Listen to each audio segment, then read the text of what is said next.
بسم اللہ الرحمن الرحیم۔ میری زندگی کا مقصد تیرے دین کی سرفرازی، میں اسی لیے مسلمان، میں اسی لیے نمازی۔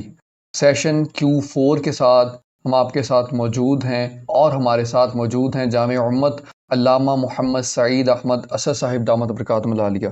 کوشچنز کا آغاز کرتے ہیں۔ استاد صاحب، سب سے پہلا کوشچن ہمیں اقصیٰ ایمان صاحبہ نے ڈیرہ اسماعیل خان سے بھیجا ہے۔ کہتی ہیں اخبار احاد سے کوئی نیا عقیدہ بیان کیا جا سکتا ہے؟ آپ لوگوں کی استعانت اور علم غیب کے حوالے سے جتنے دلائل ہیں وہ سارے کے سارے اخبار احاد ہی تو ہیں۔ نحمده ونصلي ونسلم على رسوله الكريم علیہ وعلى آلہ واصحابہ اجمعین، اما بعد۔ میں تو بیٹے پہلے آپ کا بھی شکریہ ادا کرتا ہوں، اور پھر ان تمام ناظرین کا جو میرا پروگرام دیکھتے ہیں، اور میں عافیت کی سب کے لیے دعا بھی کرتا ہوں۔ ہم اہل سنت و جماعت بڑے مظلوم لوگ ہیں۔ ہمارے خلاف بہت زیادہ پراپیگنڈا کیا گیا ہے۔ پہلے تو یہاں تک تھا کہ ان سنیوں کے پاس نہ قرآن ہے نہ کوئی حدیث ہے، کوئی خبر واحد نہیں، بس من گھڑت واقعات ہیں جن پر ان کے عقائد کی بنیاد ہے۔ پہلے یہ بھی کہا جاتا تھا۔ مجھے اچھی طرح یاد ہے، ایک دفعہ میں کالے کی منڈی یہاں جلسہ کے لیے گیا۔ جب میری تقریر ختم ہوئی تو علماء دیوبند میں سے جو متشدد گروپ ہے، انہوں نے اپنی مسجد کا سپیکر کھول لیا اور مجھے کہا، اے سعید اسد، بھاگنا نہیں ہے، ہم سے مناظرہ کر کے جانا ہے۔ وہ پہلے ہمارے 2-3 واعظین کو اس طرح بھگا چکے تھے، انہوں نے سمجھا یہ بھی ایک واعظ ہے، تو مجھے انہوں نے چیلنج کر دیا۔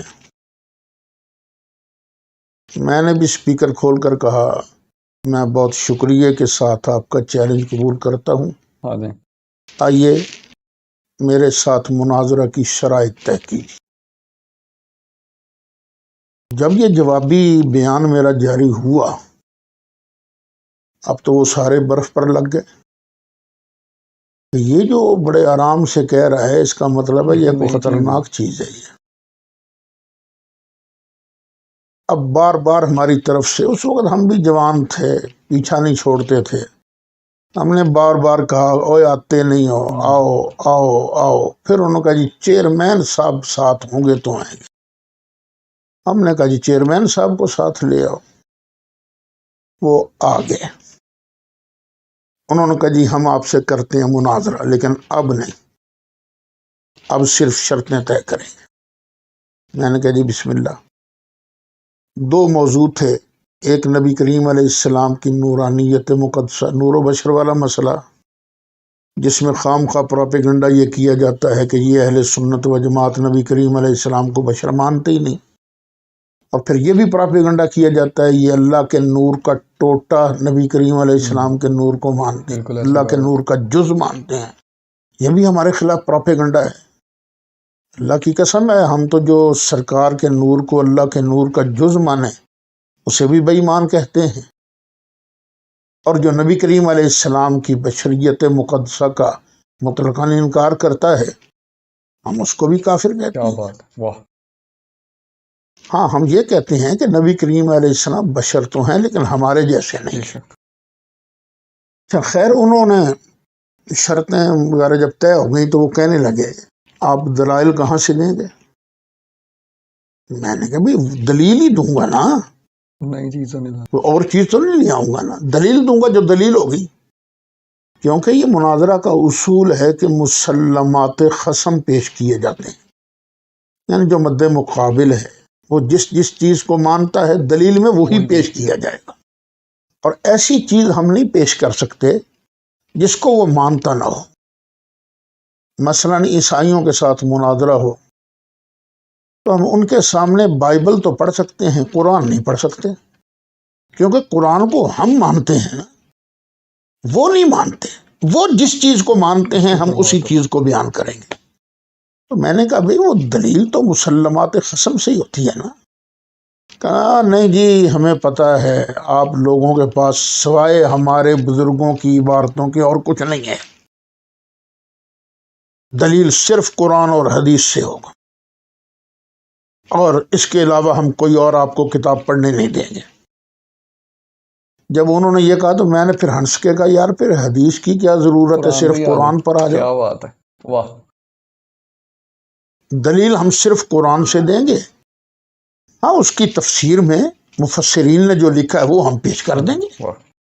دلیل صرف قرآن ہوگی، مفسر دلیل نہیں ہوگا، مفسر اس دلیل قرآن کا مبین ہوگا۔ تو حیران ہو کے کیونکہ ہیں آپ یہ کہہ رہے ہیں کہ ہم دلیل صرف قرآن سے دیں گے؟ میں نے کہا میں ہی کہہ رہا ہوں نا۔ تو پھر مناظرہ ہوا ان دونوں موضوعات پر، اور ہم نے دلیل میں صرف اللہ کا قرآن پیش کیا۔ ایک نور و بشر تھا، دوسرا مسئلہ علم غیب۔ تو بھئی آپ کو بھی کوئی غلط فہمی ہوئی ہے کہ ہمارے پاس سنت نہیں ہے، قرآن نہیں ہے، صرف اخبار احاد ہیں۔ اور سنت جو ثابت ہوتا ہے وہ خبر واحد سے ثابت ہوتا ہے نا، تو تم اخبار احاد کو کیا سمجھتے ہو؟ ہاں اس خبر واحد کو ہم نہیں مانتے جو قرآن کے مد مقابل ہو یا درایت اس کی تائید نہ کرتی ہو، اس کو نہیں مانتے، باقی تو ہم مانتے ہیں نبی کریم علیہ السلام کے ارشاد کو۔ تو بھئی ہمارے پاس مسئلہ علم غیب پر بھی اصل دلیل قرآن ہے، سبحان اللہ، مسئلہ استعانت پر بھی ہمارے پاس قرآن ہے، ہم قرآن سے دلائل پیش کرتے ہیں۔ ہاں البتہ آپ لوگ کنفیوزڈ ہو، آپ کو سمجھ نہیں آ رہی کہ ہم نے کیا عقیدہ بیان کرنا ہے، ہم نے کون سے دلائل دینے ہیں۔ اگر آپ لوگ کنفیوز نہ ہوتے، میں جو کتنے سالوں سے شور مچا رہا ہوں کہ بھی 3 جھگڑے ہیں، ایک شرک والا، ایک بدعت والا، یہ 2 الزام آپ لوگ ہم پر لگاتے ہو نا، اور ایک ہمارا الزام ہے کہ آپ کے بزرگوں نے ایسی عبارتیں لکھی ہیں جن میں نبی کریم علیہ السلام کی توہین پائی جاتی ہے۔ تو آؤ نا تینوں باتوں کو ہم ٹیبل پر بیٹھ کر قرآن و سنت کی روشنی میں طے کر لیتے ہیں۔ اتنے سالوں سے جو میں شور مچا رہا ہوں، آپ کی خدمت میں عرض کر رہا ہوں، تو کیا وجہ ہے کہ آپ میں سے کسی نے کیوں میری اس دعوت کو قبول نہیں کیا؟ آخر کچھ تو ہے نا۔ آپ لوگ سمجھتے ہیں کہ ہم سامنے بیٹھ کر شرک کی تعریف کر کے ان کو مشرک ثابت نہیں کر سکتے۔ آپ کو پتہ ہے کہ آپ لوگ سامنے بیٹھ کر بدعت کی ایک متفق علیہ ڈیفینیشن کرنے کے بعد ہمیں بدعتی ثابت نہیں کر سکتے، اور آپ کو یہ بھی پتہ ہے کہ جب سنیوں کی باری آئے گی تو جب وہ عبارات کا رد کریں گے تو ہمارے پاس ان کا جواب کوئی نہیں ہے۔ تو بیٹے ایسے نہ کرو، الحمدللہ ہمارے پاس قرآن بھی ہے مسئلہ علم غیب پر، حدیثیں بھی ہیں۔ چلیے میں صرف ایک بات عرض کر دیتا ہوں قرآن شریف سے۔ مومن تو ہوتا ہی وہ ہے جو مصطفیٰ علیہ السلام کے غیب کو مانے۔ الف لام میم ذالک الکتاب لا ریب فیہ ھدی للمتقین الذین یؤمنون بالغیب۔ یہ قرآن ان کو ہدایت دیتا ہے جو لوگ غیب کو مانتے ہیں۔ اب سوچنے کی بات یہ ہے کس کے غیب کو مانتے ہیں؟ کیا بات ہے، واہ واہ واہ واہ، کس کے غیب پر ایمان رکھتے ہیں؟ یہ قرآن کہہ رہا ہے نا، یعنی یہ ماننا پڑے گا ہم جس کا کلمہ پڑھ رہے ہیں وہ ان چیزوں کو جانتا ہے جو پردہ غیب میں ہیں، ہم نہیں ان کو جانتے۔ صرف زبان مصطفیٰ علیہ الصلاۃ والسلام پر اعتبار کر کے ہم نے اللہ کو مانا کہ ہاں اللہ ہے، بے شک، ہم نے زبان مصطفیٰ علیہ السلام پر اعتبار کر کے مانا کہ جبریل ہے، جبریل غیب ہے، ہم نے زبان مصطفیٰ علیہ الصلاۃ والسلام پر اعتبار کر کے مانا ہاں وہی ہے جو سرکار پر اترتی ہے، وہی بھی غیب ہے، جبریل بھی غیب ہے۔ اور بتاؤ کیا نبی کریم علیہ الصلاۃ والسلام ان دونوں غیبوں کو جانتے ہیں کہ نہیں جانتے؟ تو بیٹے ایسے ضد نہ کرو کہ سنیوں کے پاس کچھ نہیں۔ اونٹ اپنے آپ کو بہت بڑا سمجھتا ہے، لیکن جب پہاڑ کے قریب سے گزرتا ہے نا پھر اس سے پتہ چلتا ہے کہ ہاں ہم سے بھی بڑی چیزیں ہیں۔ پھر مسئلہ استعانت پر آ جائیے آپ لوگ۔ آپ تو آج تک اپنا دعویٰ ہی متعین نہیں کر سکے، بس ایاک نستعین پڑھ دیا، غیر اللہ سے مدد مانگنا شرک ہے۔ پر جب ہم کہتے ہیں کہ اوے خود تو تم ایک دوسرے سے مدد مانگتے ہو، کہتے ہیں نہیں نہیں نہیں نہیں نہیں، اب پھر ایاک نستعین کے اندر تعویلیں شروع ہو جاتی ہیں۔ بالکل اسباب، ایسے نہ کرو، ہمارے پاس قرآن ہے، اگر اللہ کے بغیر کوئی مدد نہیں کر سکتا تو مدینہ طیبہ میں رہنے والے مسلمانوں کا نام اللہ نے انصار کیوں رکھا؟ واہ واہ، انصار کا تو معنی ہی مددگار ہوتا ہے۔ سبحان اللہ، تو بھائی بہت بڑی بات، اصل جو فرق ہے میں آپ کو سمجھا دیتا ہوں، کیونکہ میں قرآن پاک کا طالب علم ہوں اور میں چاہتا ہوں کہ سارے کلمہ پڑھنے والے قرآن پر اکٹھے ہو جائیں۔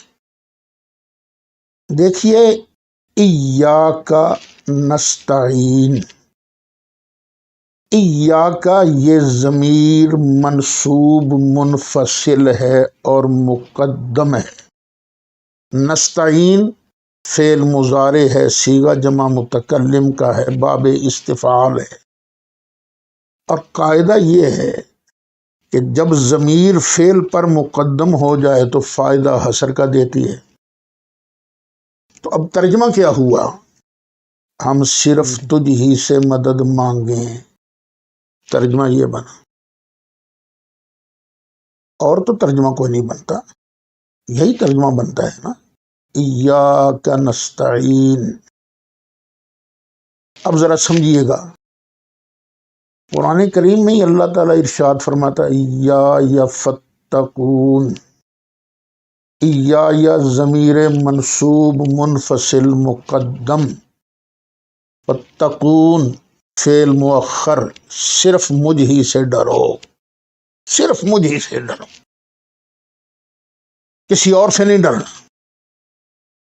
یہ فائدہ حصر کا دے رہا ہے، بالکل، لیکن خود ہی فرماتا ہے فتقوا النار، اور جہنم سے بھی ڈرو۔ واہ واہ، اب مجھے یہ بتائیے ہم جہنم سے ڈریں کہ نہ ڈریں؟ کیونکہ پہلے تو ضمیر منصوب منفصل مقدم ہو گئی، فائدہ حصر کا دیا کہ صرف مجھ سے ڈرو۔ اب بتاؤ اللہ کے ساتھ ساتھ جہنم سے بھی ڈریں کہ نہ ڈریں؟ کیا بات ہے، واہ، ڈریں گے۔ کیوں؟ اللہ سے ڈریں گے معبود سمجھ کر، اور نار سے ڈریں گے، دوزخ سے ڈریں گے اس کی مخلوق سمجھ کر۔ اچھا ایک اور طریقے سے سمجھ لیجئے کہ کبھی کبھی ورب فعل کی نسبت ڈائریکٹ فاعل کے ساتھ کی جاتی، سبجیکٹ کی طرف کی جاتی، اور کبھی کبھی ورب فعل کی نسبت جو ہے ریزن سبب کی طرف کی جاتی ہے۔ تو جب اصل فاعل کی طرف نسبت کی جائے تو اسے حقیقت کہتے ہیں، اور جب ریزن اور سبب کی طرف نسبت کی جائے مجاز کا، تو اسے مجاز کہتے ہیں۔ آپ کو سمجھ ہی نہیں آ رہی، آپ حقیقت اور مجاز کو گڑبڑ کر دیتے ہو۔ ہم الگ الگ رکھتے ہیں، اللہ کو فاعل حقیقی مانتے ہیں، کسی اور کو تو ہم فاعل حقیقی نہیں مانتے۔ ہم تو جس کو بھی مانتے ہیں وہ اللہ کی عطا سے مانتے ہیں، اللہ کی عطا کے سبب سے ہم مانتے ہیں۔ تو بھئی آپ اپنی کنفیوژن کو دور کرو، ہمارے ساتھ بیٹھو، میں پھر دعوت دے رہا ہوں۔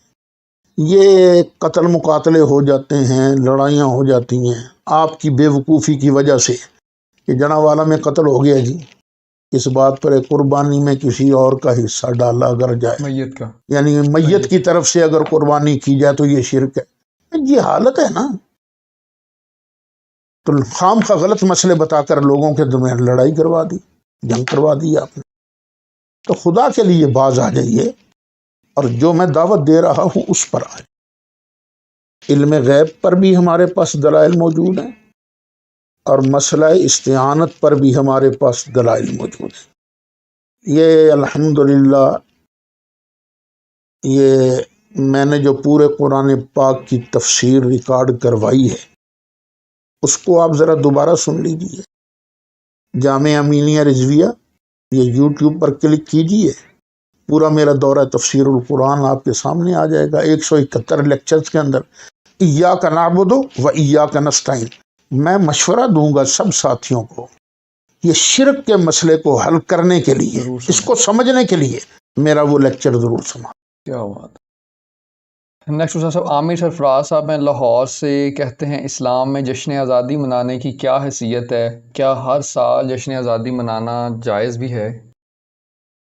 بالکل جائز ہے، جس کام سے اللہ تعالیٰ نے نہیں روکا، نبی کریم علیہ السلام نے نہیں روکا، وہ جائز ہے، جائز ہے۔ یہ ایک دنیا کا کام ہے نا، اللہ نے ہم پر کرم کیا، ہمیں ایک نعمت عطا کی۔ اب یہ ہماری نااہلی ہے کہ ہم پاکستان کا مطلب کیا، لا الہ الا اللہ کا نعرہ تو لگاتے رہے، لیکن عملاً یہاں ہم اسلام نافذ نہیں کر سکے، یہ ہماری نااہلی ہے۔ اگر نہ اسلام تو جشن آزادی منانے سے روکتا تھوڑی ہے۔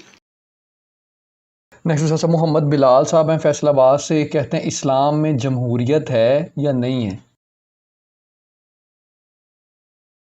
یہ جو موجودہ جمہوریت ہے جس میں ایک بہت بڑے قابل انجینئر اور ایک بالکل ان پڑھ جو لکھنا بھی نہیں جانتا، جس کو گنتی بھی لکھنی نہیں آتی، حروف تہجی بھی نہیں لکھ سکتا، ایک بہت بڑا سائنسدان اور ایک نکما جاہل آدمی، ان دونوں کا ووٹ برابر ہے۔ اسلام ایسی جمہوریت نہیں چاہتا۔ اسلام میں جمہوریت ہے، لیکن وہ کون سی ہے؟ وَأَمْرُهُمْ شُورَىٰ بَيْنَهُمْ، ان کی حکومت کا معاملہ یہ شورا سے چلتا ہے، لیکن شورا اہل افراد پر مشتمل ہو، یہ نہیں کہ سارے ہی ووٹ دے دیں، سب کا ووٹ برابر ہے۔ یہ تو اسلام کا رستہ روکنے کے لیے چلا۔ اب ہمارے پاس رستہ کیا ہے؟ کیا کریں؟ اسلام کو نافذ کرنے کے لیے یا تو یہ ہے کہ ہمارے پاس اتنی قوت ہو، اتنی طاقت ہو کہ ہم انقلاب لا کر اسلام نافذ کر دیں، ایک صورت یہ ہے، وہ تو ہمارے پاس طاقت ہے ہی نہیں۔ اور کبھی کوئی تھوڑی بہت کسی دینی قوت نے جو واقعی اسلام نافذ کرنے میں مخلص ہوئی، اگر اس نے زور پکڑا تو اس کو کئی طرف سے حملے کر کے کچل دیا جائے گا۔ اور دوسرا طریقہ یہ ہے کہ پھر انہی الیکشن کے ذریعے کچھ قابل حضرات اوپر بھیج دیے جائیں، نااہل نہیں، قابل حضرات، وہ جو واقعی معاملات کو سمجھتے ہوں، جو واقعی زرعی شعبے کو بھی سمجھتے ہوں، صنعتی شعبے کو بھی سمجھتے ہوں، امور داخلہ بھی سمجھتے ہوں، امور خارجہ بھی سمجھتے ہوں، یہ ہر طرح کی تعلیم کو سمجھنے والے لوگ جب یہ اوپر آئیں گے تو پھر کچھ لوگ بھی آ جائیں تو حق کی آواز تو بلند ہوتی رہے گی۔ نیکسٹ صاحب عادل امیر صاحب ہیں لاہور سے، کہتے ہیں حضرت ابراہیم علیہ السلام نے مدد کے لیے تو پرندوں کو نہیں تھا پکارا، آپ تو المدد یا غوث کہتے ہیں، تو یہ دلیل آپ کی کیسے ہوئی؟ مطلب وہ دلیل نہیں بن پا رہی۔ بیٹے یہ مدد کے لیے تو نہیں پکارا تھا نا، وہ تو یہ دیکھنا چاہتے تھے کہ اللہ تعالیٰ مردوں کو کیسے زندہ کرے گا، تو اللہ نے کہا تھا 4 پرندے لے لے، اور 4 پرندے لے کر ان کو ذبح کر، ان کی ہڈیاں بھی کوٹ، قیمہ بنا، پروں کو بھی کوٹ، سب کو مکس کر کے نا چاروں پرندوں کے گوشت کو مختلف پہاڑوں پر رکھ دے، پھر ان کو پکار، اور تیری پکار سن کر دوڑتے ہوئے آ جائیں۔ تو مدد کے لیے نہیں پکارا تھا، وہ یہ ثابت کرنے کے لیے پکارا تھا کہ اللہ تعالیٰ بڑا قادر ہے، میری آواز ان کو بھی سنا سکتا ہے، اور اتنا قادر ہے کہ وہ ان کو دوبارہ زندہ کر کے دنیا کے اندر بھیج سکتا ہے۔ مدد کے لیے تو نہیں پکارا تھا، وہ تو یہ بتانے کے لیے پکارا تھا کہ یہ سنتے ہیں۔ تو ہم کہتے ہیں المدد یا غوث کہتے ہیں، اس میں شرک والی بات کون سی ہے؟ ہم المدد یا اللہ بھی کہتے ہیں، یا اللہ مدد فرما، غوث پاک مدد فرمائیے، یا رسول اللہ مدد کیجیے۔ بس فرق اتنا ہے، جب اللہ سے مدد مانگتے ہیں نا، اسے حقیقی مددگار سمجھ کر اس سے مدد مانگتے ہیں، اور جب اس کے بندوں سے مدد مانگتے ہیں تو ان کو معبود سمجھ کر معبود نہیں سمجھتے، بلکہ ان کو اللہ کی مخلوق اور پیارا سمجھ کر ان سے مانگتے ہیں۔ یہ نہ سمجھنا کہ جب اللہ کا پیارا مر جاتا ہے تو بالکل فنش ہو جاتا ہے، کسی کو دے کچھ نہیں سکتا، یہ نہ سمجھنا۔ یہ میرے سامنے قرآن شریف ہے، اس کا 17واں پارہ ہے، ایک منٹ،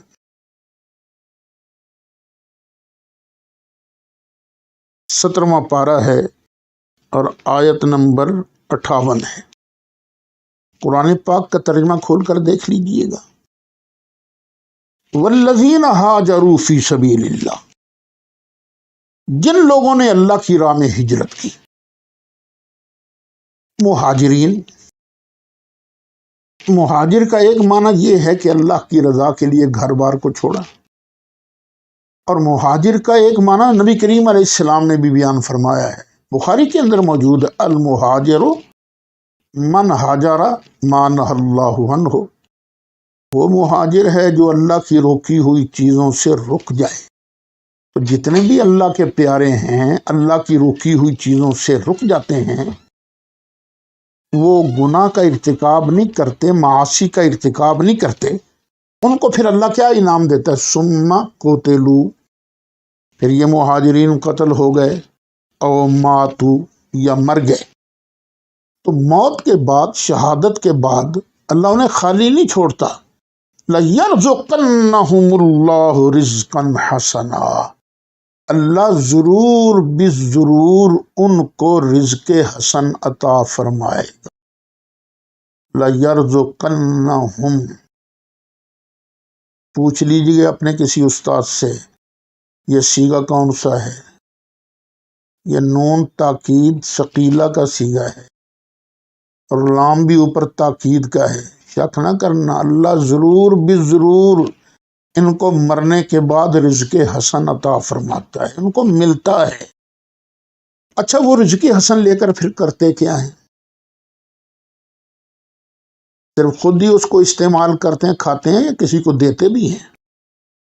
اب پڑھ لیجئے 14واں پارہ، سورہ النحل ہے، اور آیت نمبر 75 ہے۔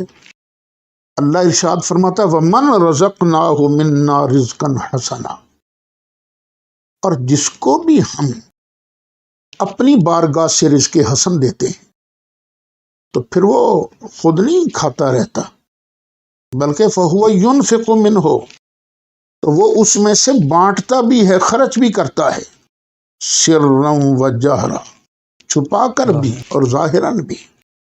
تو یہ جو اللہ کے پیارے ہیں، ان کو اللہ رزق حسن دیتا ہے، اور پھر ان کی ڈیوٹی انہوں نے بانٹنا ہے، دیتے ہیں وہ۔ تو ہم اسی لیے جاتے ہیں کہ اے اللہ کے پیارے، اللہ نے آپ کو جو رزق حسن دیا ہے، اللہ کے لیے ہمیں بھی اس میں سے کچھ دے دو۔ تو یہ مدد مانگنا، یہ گناہ کیسے ہوا؟ یہ شرک کیسے ہوا؟ استاد صاحب، نیکسٹ کے پاکستان کے حوالے سے عدیل قریشی صاحب یوم آزادی کے حوالے سے کافی سارے کوشچنز ہیں۔ عدیل قریشی صاحب ہیں لاہور سے، کہتے ہیں پاکستان سے محبت ہے۔ جی جی پاکستان سے محبت ہے، کس قدر پیار کرتے ہیں؟ پاکستان بنانا غلط فیصلہ تھا یا صحیح فیصلہ تھا؟ الحمدللہ پاکستان میرا گھر ہے، واہ، اور ہر بندے کو اپنا گھر پیارا ہوتا ہے، تو بڑا پیار ہے اس سے، اور اس وطن عزیز کے دفاع کے لیے اگر کبھی جان بھی قربان کرنی پڑی تو جان بھی قربان کرنے کو تیار ہے۔ پھر یہ پوچھا گیا ہے کہ پاکستان بنانا غلط فیصلہ تھا یا صحیح؟ میری نظر میں بالکل صحیح فیصلہ تھا۔ اگر دوسرے گروپ کی بات مان لی جاتی کہ پاکستان نہیں بنانا، ہندوؤں کے ساتھ ہم نے مل کر رہنا ہے، تو آج جا کے ہندوستان کے مسلمانوں سے پوچھ لیجئے وہ کس کرب کے اندر زندگی بسر کر رہے ہیں۔ آپ گائے کی قربانی نہیں کر سکتے، آپ اذان نہیں دے سکتے، یہ مسائل کھڑے ہوتے رہتے ہیں۔ تو وہاں ہم اقلیت میں ہوتے اور ہم اپنی بات نہ منوا سکتے۔ پاکستان بنانے کا فیصلہ بالکل ٹھیک تھا، اور اس میں الحمدللہ علماء اہل سنت نے بہت بڑا کردار ادا کیا۔ پاکستان بننے سے پہلے بنارس، یہ انڈیا کا شہر ہے، اس میں ایک بہت بڑی سنی کانفرنس ہوئی تھی، اور اس میں صدر الافاضل مولانا سید نعیم الدین مراد آبادی رحمۃ اللہ علیہ، حجت الاسلام آل حضرت کے صاحبزادے مولانا حامد رضا صاحب، حضرت نورانی صاحب رحمۃ اللہ علیہ کے والد ماجد مولانا شاہ عبدالعلی میرٹھی رحمۃ اللہ علیہ، حضرت پیر سید جماعت علی شاہ صاحب رحمۃ اللہ، یہ سارے بزرگ 5000 سے زائد مشائخ اور علماء موجود تھے۔ اور وہاں کھڑے ہو کر یہ کہا گیا کہ اگر محمد علی جناب بھی پاکستان کے مطالبہ سے دستبردار ہو جائیں تو ہم پھر بھی دستبردار نہیں ہوں گے، علماء اہل سنت پاکستان بنا کر دم لیں گے۔ یہ ہمیں تو پاکستان سے پیار ہے، یہ ہمارا اپنا وطن ہے، ہمارے بزرگوں نے اس کے لیے قربانیاں دی۔ سبحان اللہ۔ تو سر نیکسٹ ولید جاوید صاحب ہیں اسلام آباد سے، کہتے ہیں شاہ احمد نورانی صدیقی رحمۃ اللہ علیہ کے ساتھ کوئی ایسا واقعہ جس سے ان کی پاکستان کا محبت اور لگاؤ ظاہر ہوتی ہو، اور دوسرا کہتے ہیں پاکستان میں نظام مصطفیٰ نافذ کرنے کے حوالے سے کیا طریقہ کار اپنایا جائے؟ جب پاکستان کی تحریک چل رہی تھی اس وقت حضرت مولانا شاہ احمد نورانی صدیقی رحمۃ اللہ علیہ وہ نوجوان تھے، انہوں نے نوجوانوں کو ساتھ ملا کر باقاعدہ ایک تنظیم بنائی تھی پاکستان کے حق میں، جو کنفرنسنگ کرتے تھے، کام کرتے تھے، رضاکار فورس بنائی۔ اور پھر پاکستان بننے کے بعد ان کے والد ماجد جو تھے حضرت شاہ عبدالعلیم صاحب صدیقی میرٹھی رحمۃ اللہ علیہ، ان کو تو پاکستان کا سفیر کہا جاتا تھا، پاکستان کا پیغام باہر کے ممالک کے اندر بھی پھیلاتے تھے۔ اور یہ بھی یاد رہے کہ قائد اعظم محمد علی جناح، ان کی اہلیہ پارسن عورت تھی، وہ مسلمان نہیں تھی۔ قائد اعظم اس کو مسلمان کرنے کے لیے کس کے پاس لے گئے تھے؟ حضرت مولانا شاہ احمد نورانی صدیقی رحمۃ اللہ علیہ کے تایا حضرت مولانا مختار احمد صاحب میرٹھی رحمۃ اللہ علیہ، ان کے پاس لے کر گیا، اور قائد اعظم کا نکاح بھی انہوں نے ہی پڑھایا تھا۔ واہ۔ سب نیکسٹ انہوں نے نظام مصطفیٰ کے حوالے سے بھی پوچھا ہے کہ اس کو نافذ کرنے کا کیا طریقہ کار ہو، کے حوالے سے بھی ذرا تھوڑی سی اگر روشنی ڈال دیں تو۔ وہ میں نے پہلے عرض کر دی ہے۔ جی ٹھیک ہوگا سر، بالکل ٹھیک ہوگا۔ استاد صاحب نیکسٹ اگر تھوڑا سا استاد صاحب اس کے اوپر چلیں میں ایک جی اور بات کا اضافہ کر دیتا ہوں۔ میں نے کئی بار یہ تجویز پیش کی ہے۔ ایک مرتبہ سیال شریف کے سجادہ نشین حضرت خواجہ حمید الدین سیالوی رحمۃ اللہ علیہ ان کی صدارت میں کمپنی باغ سرگودا کی مسجد میں کانفرنس ہوئی تھی، جس میں سارے ہی اکابر موجود تھے۔ مولانا عبدالستار خان نیازی وہ موجود تھے، اس میں ڈاکٹر طاہر القادری صاحب موجود تھے، اس میں صاحبزادہ پیر سید حامد سعید شاہ صاحب کاظمی موجود تھے، اس میں پیر محمد افضل صاحب قادری وہ بھی موجود تھے، عرفان شاہ صاحب بھی موجود تھے وہاں۔ ان کی تقریر کے دوران تو تھوڑی سی گڑبڑ ہوئی شاہ صاحب کی تقریر کے درمیان۔ اچھا، اب جب میری باری آئی تو میں نے کہا لانا ہے نظام مصطفیٰ اور کرنی اپنی مرضی ہے۔ نظام مصطفیٰ اسی وقت آئے گا جب ان کی مرضی پر کام کرو گے۔ بے شک۔ انہوں نے فرمایا ہے کہ 2 آدمی سفر پر چلیں تو ایک امیر ہوگا، دوسرا اس کی اطاعت کرے گا۔ 10 بندے سفر کو چلیں تو ایک امیر ہوگا، باقی اس کی اطاعت کریں گے۔ چلنا نظام مصطفیٰ کے لیے، اور 36 امیر۔ جب تک تم اپنے ایک امیر کا انتخاب نہیں کر لیتے اس وقت تک جوتیاں کھاتے رہو گے۔ میں آج بھی اس پر قائم ہوں۔ سب سے پہلے ہر ضلع سے جو اہل سنت حضرات کے مقتدر رہنما ہیں، خواہ وہ دینی مدارس سے ان کا تعلق ہو یا نہ ہو، وہ باقاعدہ نظریاتی سنی ہوں، وہ تعداد ایک مقرر کر لی جائے کہ ہم نے اس ضلع سے اتنے بندے مجلس شورا میں لے، اور جس آدمی کو کنوینر بنایا جائے اس پر پابندی لگ جائے تم نے صرف اکٹھے کرنے ہیں، خود نہیں آنا، خود تم انتخاب میں حصہ نہیں لے سکتے۔ تو وہ جو مسئلے سے شورا بنے گی، اس شورا کو ایک جگہ بٹھا دیا جائے اور کہا جائے کہ بھئی آپ کے پاس وقت ہے، ہم آپ کے کھانے پینے کا سارا انتظام کریں گے، لیکن باہر آپ اس وقت نکلیں گے جب سوچ سمجھ کر کسی ایک بندے کو اپنا امام منتخب کرو گے۔ جب امام منتخب ہو جائے گا تو الحمدللہ سب سے پہلے اس کے ہاتھ پر نظام مصطفیٰ کے لیے بیعت کرنے والے ہم۔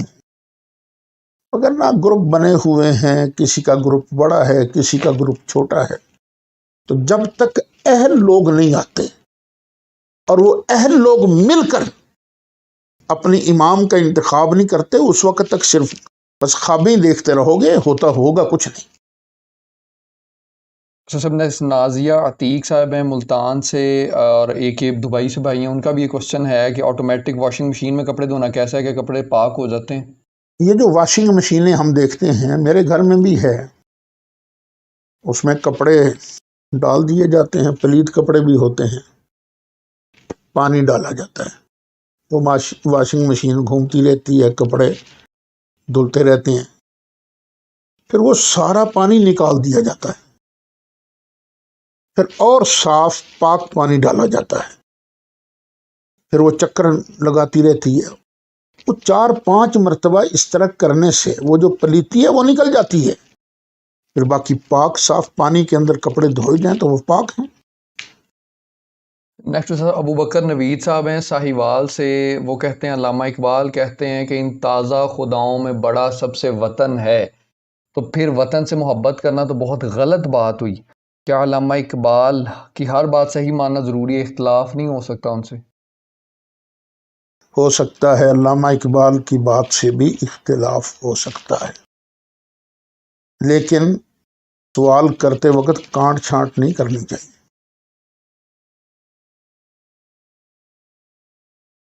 ہوا یہ تھا کہ دیوبند سے مولانا حسین احمد مدنی نے کہا تھا کہ ملت تو وطن سے بنتی ہے،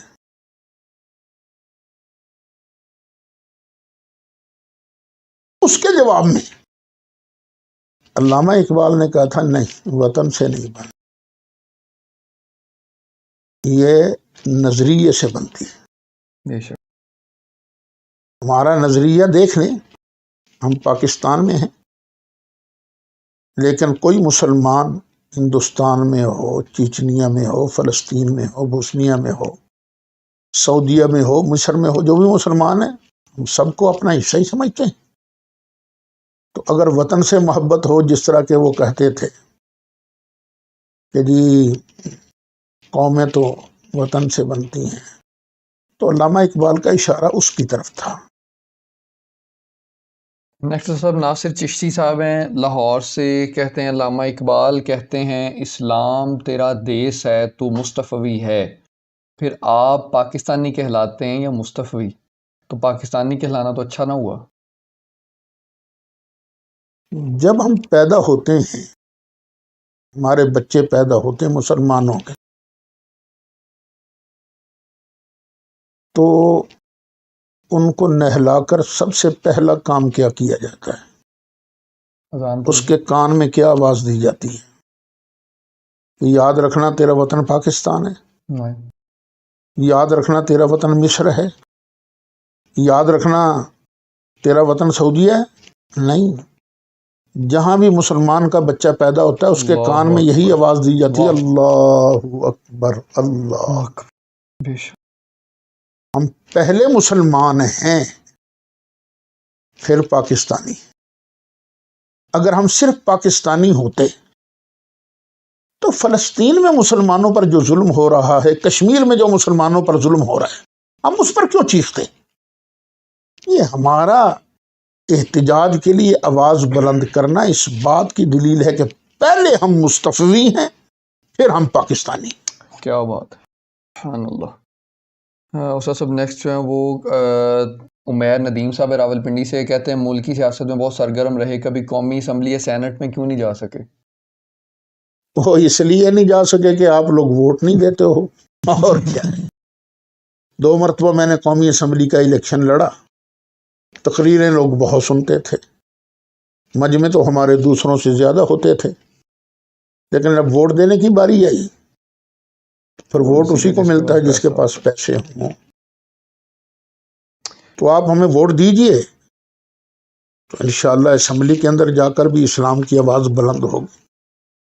نیکسٹ صاحب زاہد صاحب ہیں جام شوروں سے، کہتے ہیں ذوالفقار علی بھٹو کے خلاف تحریک کے آپ بڑے سرگرم رکن تھے، بعد میں آپ نے معذرت کیوں کر لی؟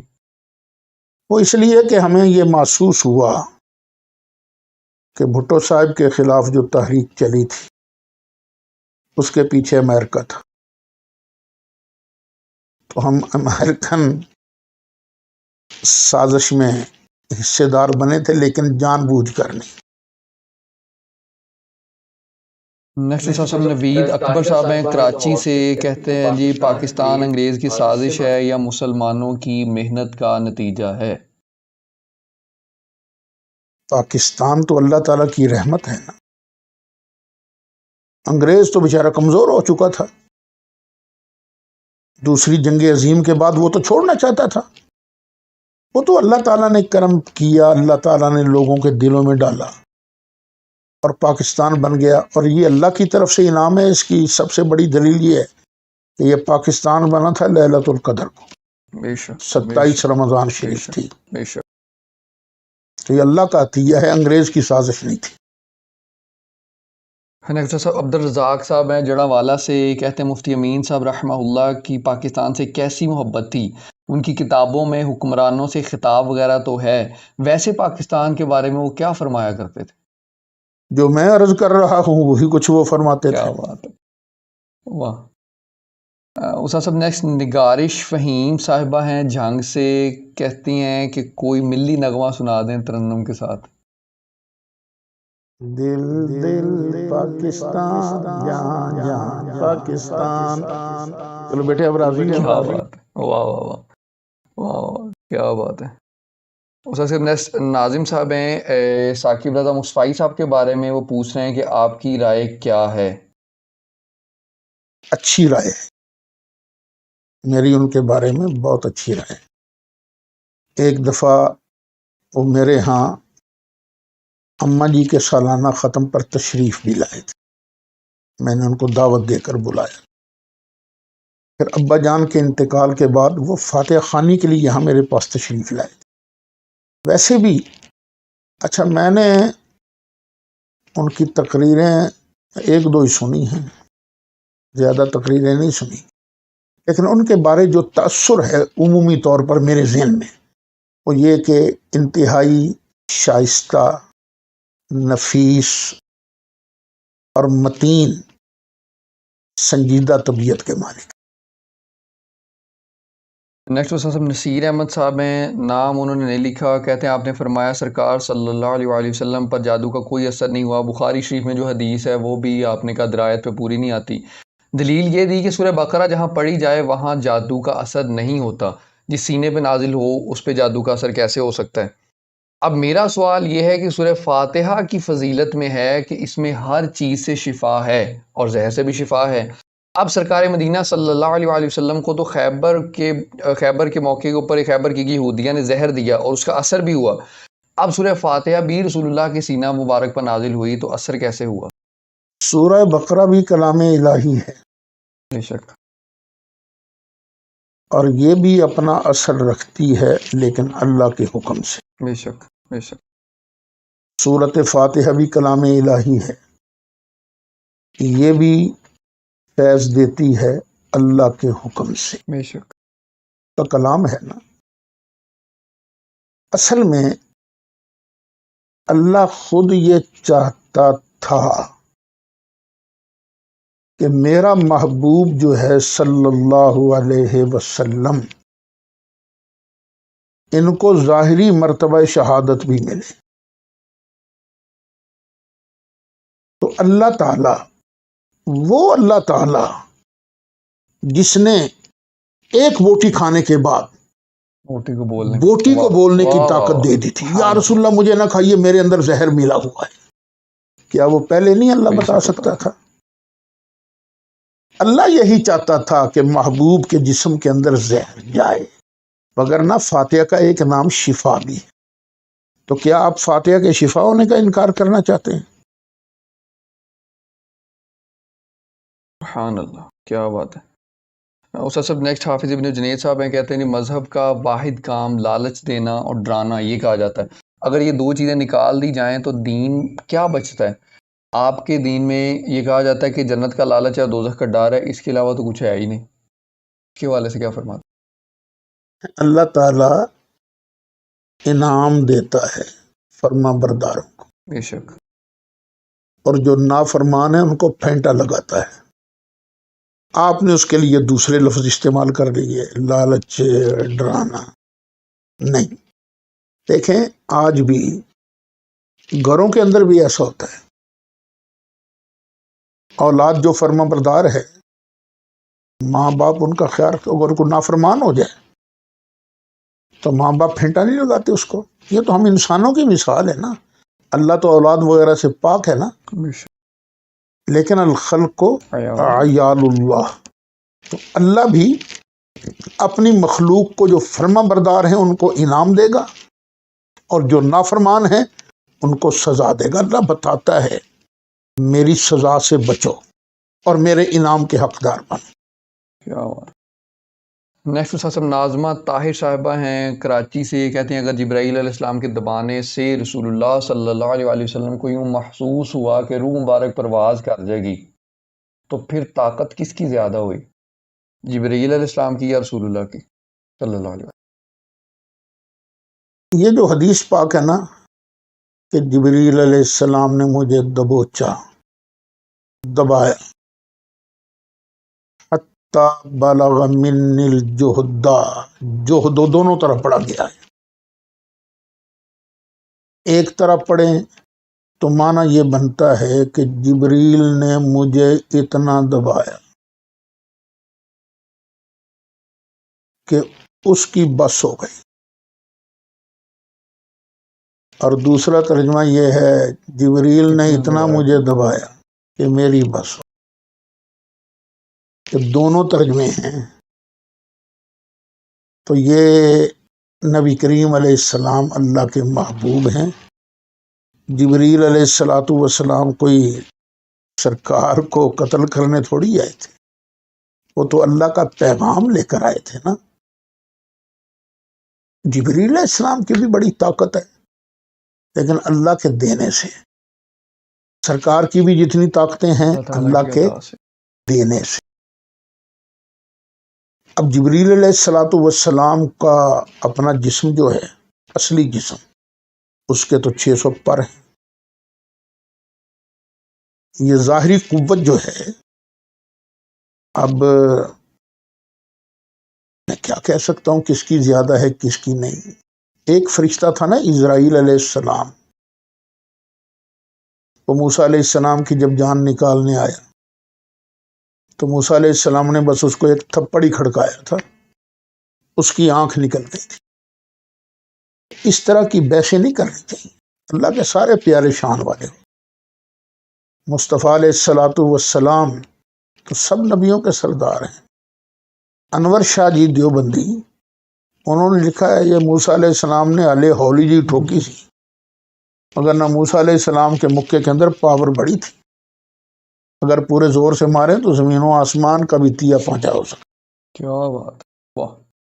سب نیکسٹ تنزیل مجید صاحبہ ہیں فرانس سے، کہتے ہیں جی کہ فرقہ بندی والے علماء کو تو آپ اتحاد کی دعوتیں دے رہے ہیں، ویسی ہی دعوت آپ غامدی صاحب کو کیوں نہیں دیتے؟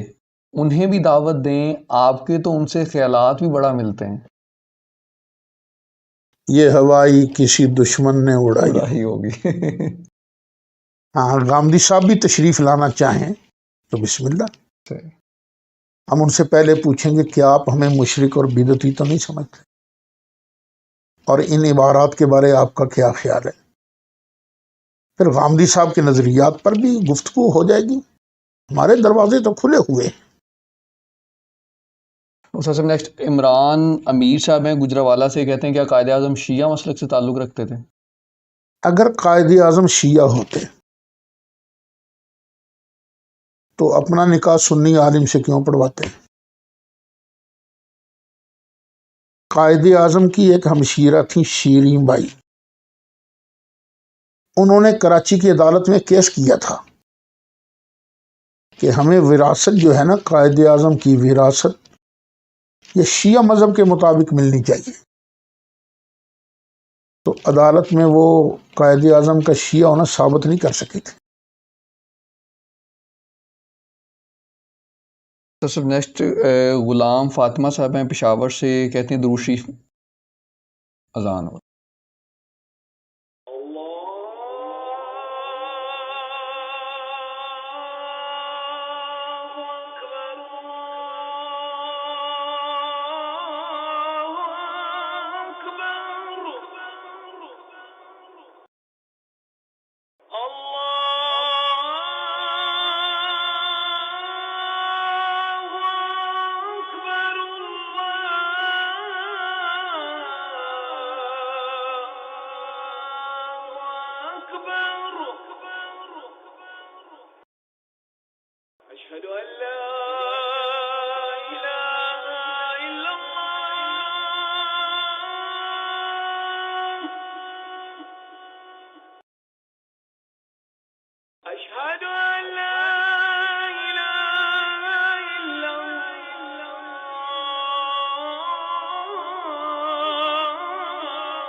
صاحب نیکسٹ کوشچن میں غلام فاطمہ صاحبہ ہیں پشاور سے.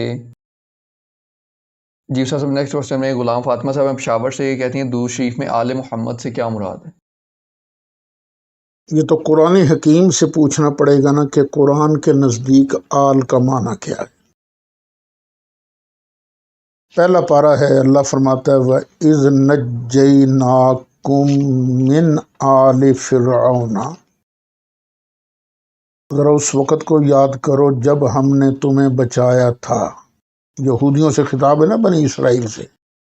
جب ہم نے تمہیں بچایا تھا فرعون کی آل سے. تو یہاں آل سے کیا مراد ہے؟ فرعون کے سپاہی، پارٹی، فرعون کے نوکر، فرعون کی پارٹی. اولاد تو مراد نہیں ہے نا یہاں. پھر وہ اللہ ارشاد فرماتا ہے فَالْتَقَطَهُ آلُ فرعون. وہ جو بکس تھا صندوق جس کے اندر حضرت موسیٰ علیہ السلام کو ان کی والدہ نے لٹایا تھا، وہ دریا کی لہروں پر چلا آ رہا تھا، اس کو فرعون کی آل نے نکالا. تو یہاں آل سے کیا مراد ہے؟ خون ہے فرعون کا خون؟ نہیں، یہاں سے مراد ہے اس کے نوکروں نے، اس کی پارٹی نے، انہوں نے وہ بکس نکالا تھا. اب ذرا دھیان سے سن لیجیے، اپنی غلط فہمی بھی دور کر لیجیے. درود شریف ہے اللہم صلی علی محمد. اے پروردگار اپنے محبوب کریم جناب محمد صلی اللہ علیہ وسلم پر اپنی رحمتیں نازل فرما. وعلی آل محمد، اور یا اللہ جو تیرے محبوب علیہ السلام کا دامن پکڑ لے، ان کا نوکر بن جائے، ان کی غلامی میں آ جائے، اس پر بھی اپنی رحمتیں نازل فرما. یہاں اگر خون رسول مراد لیا جائے کہ آل سے مراد ہے خون رسول، یا اللہ خون رسول پر اپنی رحمتیں نازل فرما، تو خون رسول میں تو کئی بے ایمان بھی ہیں، تو کیا ان پر بھی رحمتیں نازل ہوں گی؟ بالکل. وہ جو ابو لہب تھا اس کے اندر کس کا خون تھا؟ جناب عبد المطلب کا، اور وہی خون سرکار کا تھا. تو یہ خون فائدہ بعد میں دیتا ہے، پہلے سرکار کی غلامی اختیار کرنی پڑتی. ہو سرکار کا غلام، سرکار کی شریعت پر عمل کرنے والا ہو، اور خون بھی ہو سرکار کا، تو پھر اس کو قرب الہی کا جمپ لگتا ہے. پہلی چیز ہے سرکار کی اطاعت، سرکار کی غلامی، باقی نسبتیں بعد میں ہیں. دیکھیے یہ سورۃ الحجرات ہے.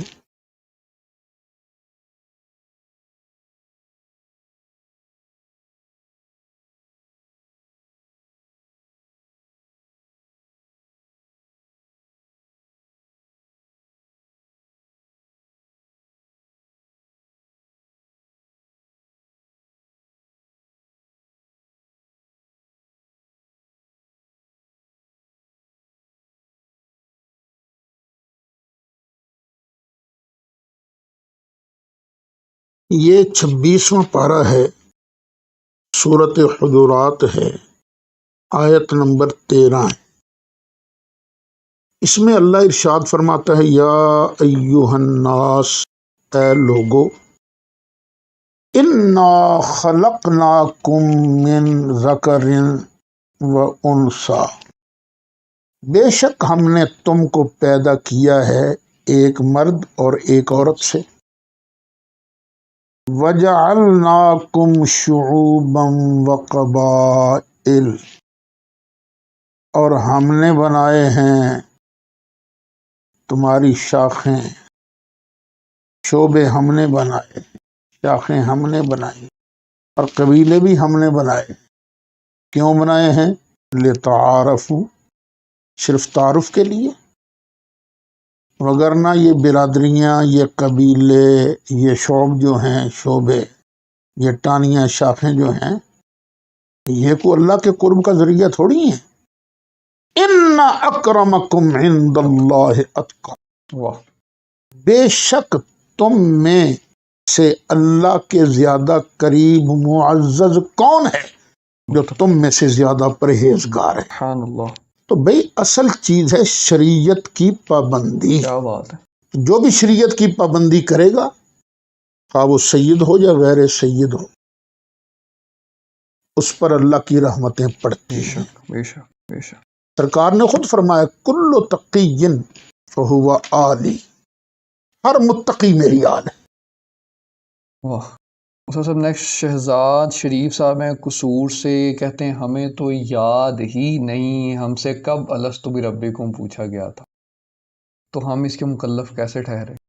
جس نے پیدا کیا ہمیں اسی نے بتایا ہے نا. میں نے تم سے پوچھا تھا تو تم نے اس وقت ہاں کر لی تھی. اب میرے کہنے پر تم عمل کرو. جب یہ مان لیا ہم نے کہ وہ ہمارا پروردگار ہے، رسول کو جب ہم نے مان لیا کہ یہ جو کہتے ہیں سچ کہتے ہیں، تو پھر ماننا پڑے گا کہ ہاں ایک وقت آیا تھا جب ہم عالم ارواح میں تھے تو اللہ نے فرمایا تھا الست بربکم. نیکسٹ استاد صاحب یہ سنیزہ عاصم صاحبہ ہیں فیصل آباد سے، کہتی ہیں جی چہرے کا پردہ لازمی ہے دفاتر میں کام کرنے والی خواتین اگر ایک بڑا دوپٹہ لے لیں تو کافی نہیں؟ مفصل جواب ارشاد فرمائیے گا، مہربانی ہوگی. ہاں ٹھیک ہے، اگر ایسا پردہ لیا جائے کہ چہرے کے علاوہ باقی اعضاء کو ڈھانپ لے تو ٹھیک ہے، کام کر سکتی ہیں خواتین. آج کا استاد صاحب لاسٹ کوشچن اور بڑا ہی انٹرسٹنگ سا کوشچن ہے. یہ عادل صاحب کراچی سے، کہتے ہیں اگر لوگ مریخ پہ جانے میں کامیاب ہو گئے تو وہاں جا کر چاند کیسے دیکھیں گے، کون سا چاند دیکھیں گے، وہاں پر نماز کب، کیسے اور کدھر منہ کر کے پڑھیں گے؟ آپ اس حوالے سے کیا فرماتے ہیں؟ یہ اگر مگر کا ہی چکر ہے نا. جو اللہ ہمیں زمین پر چاند دکھا سکتا ہے، اور یہ جو ماہرین فلکیات ہیں اگر یہ زمین پر بیٹھے بیٹھے مریخ کو دیکھ سکتے ہیں تو کیا ایسا وقت جب آئے گا کہ لوگ مریخ پر چلے جائیں گے تو وہ بہت زمین والا ایڈوانس چاند لوگ بھی دیکھ لیں گے. وہ ایسی مشینیں ایجاد کر لیں گے کہ ان کو چاند نظر آ جائے گا. اور پتہ نہیں آپ کون سے چاند کی بات کرتے ہیں، لوگوں کے چاند بھی تو مختلف ہوتے ہیں نا. اور نماز وہاں کیسے پڑھی جائے گی، کدھر منہ کر کے پڑھی جائے گی؟ تو منہ تو قبلہ کی طرف ہی کرنا ہے نا. مسئلہ ہے نا کہ بندہ جنگل میں ہو پتہ ہی نہیں چل رہا بھی قبلہ کدھر ہے، تو اب وہ سوچے گا، تحری کرے گا کہ قبلہ کدھر ہو سکتا ہے. تو جدھر اس کا دل کہے گا نا کہ ادھر ہے تو پھر ادھر ہی منہ کر کے نماز پڑھ. کیا بات ہے. اصل میں اللہ تعالیٰ یہ دیکھتا ہے دل کے اندر کیا. بے شک. آج کے لیے ہماری طرف سے یہ کچھ، نیکسٹ انشاءاللہ ہم سیٹرڈے کو ہی آپ کے ساتھ موجود ہوں گے. تب تک کے لیے السلام علیکم.